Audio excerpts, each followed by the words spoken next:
In today's video, I'm going to teach you how to create a report in ClickUp. Whether you're tracking project progress, compiling results, or simply need a clear way to share updates with your team, creating a report in ClickUp is a straightforward process. ClickUp offers powerful tools that make it easy to generate and customize reports using pre-made templates. By the end of this tutorial, you'll be able to create a professional and detailed report that perfectly suits your needs. Let's dive in and get started. First, open your ClickUp Home dashboard. This is your central hub for managing all of your tasks, projects, and workflows. Once you're on your dashboard, locate the project you'd like to create a report for. Move your mouse over the project name, and you'll notice 3 dots appear on the right-hand side. These 3 dots are your options menu. Click on them to proceed. From the drop-down menu that appears, select the Template option. This will open up the template browser window in the search bar at the top of the browser. Type the word Report. This will filter the results so you can view all the available report templates in ClickUp.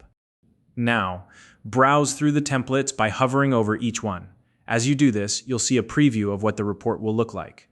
This step allows you to explore your options and choose the template that best fits your needs.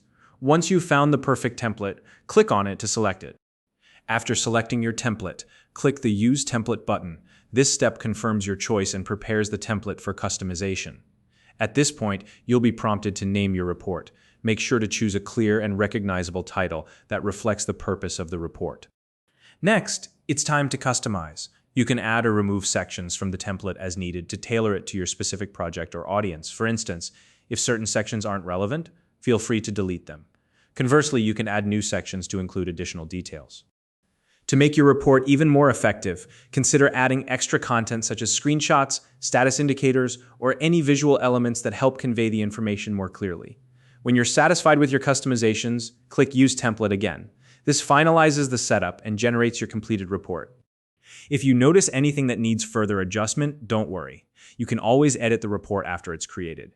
Simply click into the report to adjust sections, fine-tune details, or even rename it if necessary. Finally, once you're happy with the finished report, save it and share it with your team. Sharing ensures that everyone stays aligned and informed about the project's progress. If you're new to ClickUp, you can find a registration link in the description to get started. If you found this video helpful, please like and subscribe.